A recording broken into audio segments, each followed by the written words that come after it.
Welcome to FT On Air from the Financial Times in New York, where we last night handed out our prizes for the most innovative approaches to law.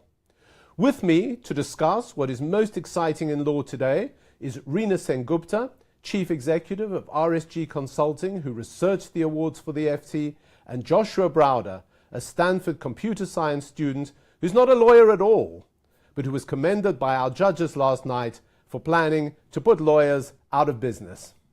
Let's just start with you, Reena. You devise and research these awards. Tell us how important tech is becoming to the law. Tech is becoming incredibly important, and I think we're seeing a real turning point in the FT reports this year. So we've gone from, we used to have an award for use of technology, but increasingly that's a kind of redundant concept because everybody uses technology.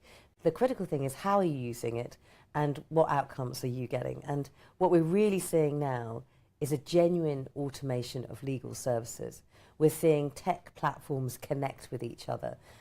We're seeing law firms actually think, well, how can I make the client experience better? How can I make my business processes better? And they are embracing data as well. So there's a huge understanding about what they can do with machine learning, predictive analytics, actually technologies that they've had on their shelves for many years, but have never really realized, the full potential of it. And I think one of the other really interesting things that we're seeing in our research and, in all the FT reports, not just the one in North America, but also the one we published recently in Europe, is that we're seeing the rise of the legal engineer. And that's the lawyer that's embracing technology. He's can switch from being a technologist to becoming a lawyer who understands design thinking, who's actively looking at the future and isn't frightened by it. He's actually saying, we want to be part of the 21st century. We want to lead the 21st century. So every law firm, every corporate law department probably has a legal engineer. I mean, they call them different other things, maybe a data analyst or, but it's like a whole new profession almost. Okay. So let me bring you in at this point, Josh. Reena's been talking about lawyers becoming technologists, technologists becoming lawyers. You're not a lawyer and you don't plan to become a lawyer. You're a computer science student at Stanford.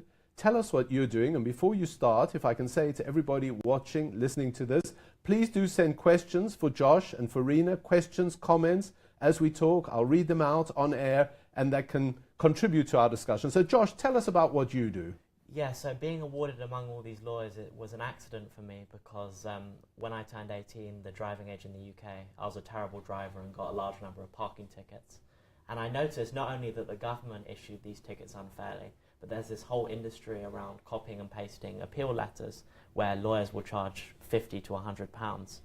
And after having so much success with my own tickets, I decided to create an app that gets people out of their fines. And I realized if this can work for parking fines, why can't it work for everything? And I'm now working to put lawyers out of business in more sophisticated areas, like pressing a button and getting your visa documents, for example. Okay, now some people might say, well, parking tickets, if we infringe the parking rules, we should pay them. They're part of the revenues that the public needs for all the other things. Is that a good idea for everybody to be saying, let's get out of paying our parking fines? I think that in London and New York, which is where we are, that both of these cities have become capitals of money laundering. You have so many people not paying taxes. And so I think the government should collect revenue, but from taxes. Parking tickets have turned into a source of income rather than to punish people for doing wrong, which I think is unfair. Okay, tell us a little bit, about how extensive this is and also what your business model is. Do you make money or do you attract revenues for doing this? No, it's a completely free public service. It will always be free. And I wouldn't be against finding a business model for my services, but it has to be free because otherwise it's no better than the lawyers who are charging people. And when I say free, I don't mean we take 50% of your commission. It is truly free, which I think is a big distinction between these no-win, no-fee places. Okay, so you are going to be graduating from Stanford, you're in your junior year, so you're going to be graduating a year from now. How are you planning to make a living out of this? Well, I think that if you have any internet service where millions of people log in every day, then there must be a way to make money. I think that society is very good at valuing the things that help it, so we'll see. but maybe I'll be wrong, and I'll come back to next year's FT Live and say I was wrong. Okay, but you've attracted some financing, haven't you? So somebody thinks you're going to make money. Absolutely, and the investors who support me like to think in the longer term. They're not saying charge or anything like that. Okay, so Rena, I mean, you've talked to the lawyers. Do you think they're worried about people like Josh? What Josh is saying is a lot of what lawyers do is just copying and pasting, and people are really being charged too much for that, not just consumers, but companies as well.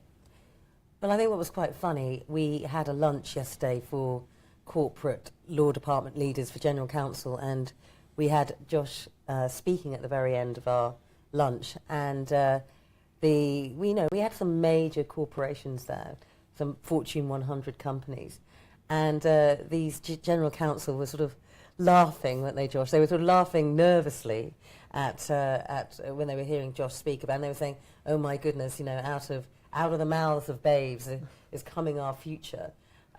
I think the room sort of divided into lawyers that thought, yes, I can see it, it's coming, Josh is going to be very successful. And then I think the ones that said, Josh, you're going to get sued, and equally questioned the business model, and equally said, why don't you do this for corporations? That was another sentiment in the room.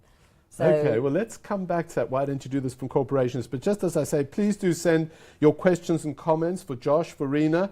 We've got a comment from a viewer who calls himself Ginger Dave, who says, law, accounting and services have been made a black art, but neural network algorithms are the future. Do you go along with that, Josh? Well, I think that there's a lot of jargon going around, and even the simplest technology can replace some of the stuff lawyers are doing. You don't need a neural network. But I think lawyers like to pretend what they're doing is magic. But in reality, when they go to law school, all they're learning, in my opinion, are how to argue and rules. And that's something that technology is really good at replacing.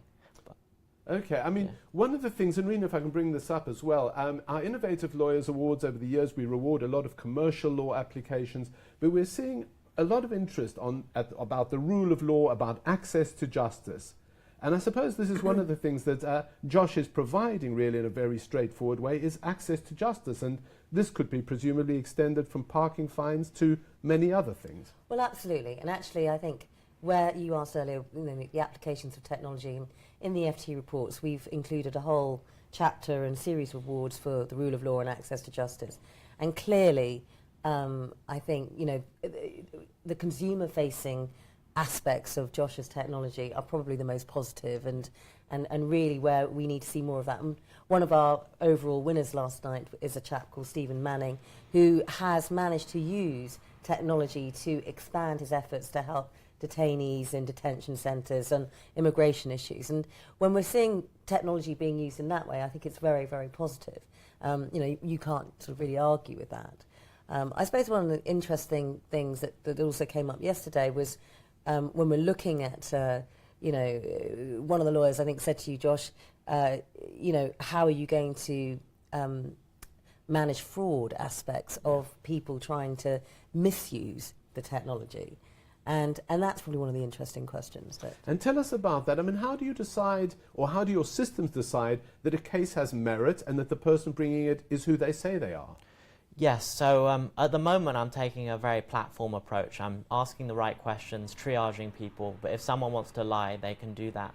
But in the long run, I think that just like a law firm, I can represent both sides of the equation. There's no reason why, if I'm sending 50,000 complaints to Equifax, I can't also manage those complaints for the company to make sure they're valid before a human even sees them. So I'm just trying to simplify the process for everyone. However, with that said, I think that at the moment you have the rich abusing the legal system, and I think everyone should have the same access, regardless of, and it shouldn't be the platform to kind of filter that through. Okay, so there's a question for you, Josh, from Tom Wilmore, who says, what are the limits for your product, and what do you see the role of lawyers as being in the future, if indeed you do see lawyers having a role in the future? I think that in the short run, there aren't going to be bots arguing in the Supreme Court, and really complicated cases, like if you are a huge corporation or Donald Trump, you're still going to need a lawyer in the short run. I think that compassion is a big aspect of the law. A bot can't visit you in court, and so just having someone to guide you through the process is important. But I don't think that should cost any magnitude of money as it does now. What can lawyers learn from what Josh is doing, Rena? Well, I think they can certainly see how